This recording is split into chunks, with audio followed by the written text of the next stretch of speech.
Hello students, welcome to my channel DN online academy. आप सभी का मेरे चैनल पे बहुत बहुत स्वागत है।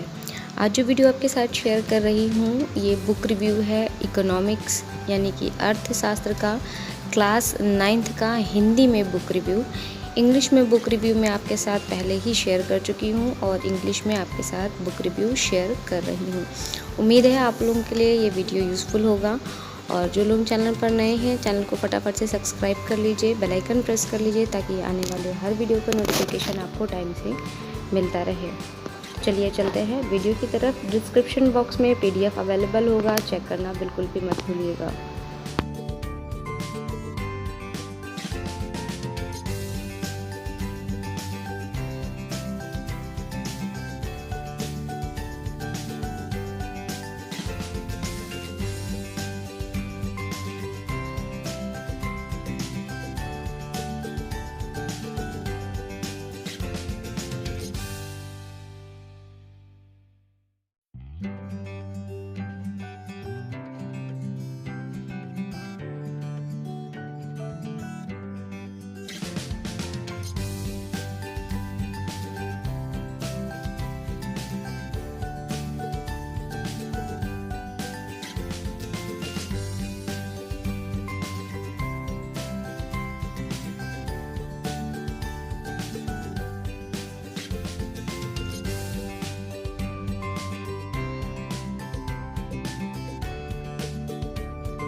इंडेक्स में जो चैप्टर दिए गए हैं उन चैप्टर का प्रस्तुतिकरण नाम से एक हेडिंग आपको बनानी होगी, जिसे बोलेंगे पाठ प्रस्तुतिकरण। यानी कि दिए गए पाठ में क्या कहा जा रहा है वो भी आपको लिखना होगा, जो कि मैं आपको बता दे रही हूँ। आप उसको नोट डाउन करके अपनी फाइल में लिख लीजिएगा। बुक रिव्यू में आपको जो आपके इसमें पुस्तक में जो चैप्टर हैं उनका भी एक्सप्लेनेशन करना होगा, यानी संक्षिप्त में आपको बताना होगा कि किस चैप्टर में क्या चीज़ कही गई है। तो जो सबसे पहला चैप्टर है पालमपुर गांव की कहानी। पालमपुर गांव की कहानी में जब आप चैप्टर को एक्सप्लेन करेंगे तो आप शॉर्ट में लिखेंगे कि पालमपुर में खेती मुख्य क्रिया है, जबकि अन्य कई क्रियाएं जैसे लघु स्तरीय, विनिर्माण, डेयरी, परिवहन आदि सीमित स्तर पर की जाती है। इन उत्पाद क्रियाओं के लिए विभिन्न प्रकार के संसाधनों की आवश्यकता होती है, यथा प्रकृति संसाधन, मानव निर्मित वस्तुएं, मानव प्रयास, मुद्रा आदि। पालमपुर की कहानी से हमें ये पता चलेगा कि गांव में इच्छित वस्तुओं और सेवाओं को उत्पादित करने के लिए विभिन्न संसाधनों की किस प्रकार समायोजित होते हैं। फिर चैप्टर 2 पर आ जाते हैं, संसाधन के रूप में लोग। इसमें जो आपका चैप्टर एक्सप्लेनेशन होगा वो आप डालेंगे संसाधन के रूप में लोग। अध्याय जनसंख्या की अर्थव्यवस्था पर दायित्व से अधिक परिसंपत्ति के रूप में व्याख्या करने का प्रयास है। जब शिक्षा, प्रशिक्षण और चिकित्सा सेवाओं में निवेश किया जाता है तो वहीं जनसंख्या मानव पूंजी में बदल जाती है। वास्तव में मानव पूंजी कौशल और उनमें निहित उत्पादों का ज्ञान का स्टॉक है। तो ये आप इसमें डाल सकते हैं कि इस चैप्टर में क्या कहा गया है। फिर उसके बाद आ जाते हैं चैप्टर 3 पर, जो कि है निर्धनता एक चुनौती। निर्धनता एक चुनौती चैप्टर जो है उसमें आपको जो ये पाठ है उसमें बताया गया है कि इस अध्याय में निर्धनता के विषय में चर्चा की गई है, जो स्वतंत्र भारत के सम्मुख एक सर्वाधिक कठिन चुनौती है। उदाहरणों द्वारा इस बहुआयामी समस्या की चर्चा करने के पश्चात यह अध्याय सामाजिक विज्ञानों में निर्धनता के प्रति दृष्टिकोण की भी चर्चा करता है। भारत तथा विश्व में निर्धनता की प्रवृत्ति को निर्धारित रेखा की अवधारणा के माध्यम से समझाया गया है। निर्धनता के कारणों एवं सरकार द्वारा किए गए निर्धनता निवारण के उपायों की भी चर्चा की गई है। निर्धनता की आधिकारिक अवधारणा को मानव निर्धनता तक विस्तृत करके अध्याय को समापन किया गया है। तो यह आपका चैप्टर 3 हो जाएगा। फिर चैप्टर 4 में आ जाते हैं, जो कि हमारा चैप्टर 4 है भारत में खाद्य सुरक्षा। इस चैप्टर में क्या कहा गया है कि खाद्य सुरक्षा का अर्थ इस पाठ में खाद्य सुरक्षा का अर्थ है सभी लोगों के लिए सदैव भोजन की उपलब्धता पहुंचाएं और उसे प्राप्त करने का सामर्थ्य हो। जब भी अनाज के उत्पादन या उसके वितरण की समस्या आती है तो सहज ही निर्धन परिवार इससे अधिक प्रभावित होता है। खाद्य सुरक्षा सार्वजनिक वितरण प्रणाली, शासकीय सतर्कता और खाद्य सुरक्षा के खतरे की स्थिति में सरकार द्वारा की गई कार्यवाही पर निर्भर करती है। तो ये आपके चारों जो चैप्टर होंगे आपके, ये आप एक्सप्लेन करोगे, जिसे पाठ्य प्रस्तुतिकरण के नाम से हेडिंग आप डालेंगे। तो उम्मीद है आप लोगों को ये यूज़फुल होगा।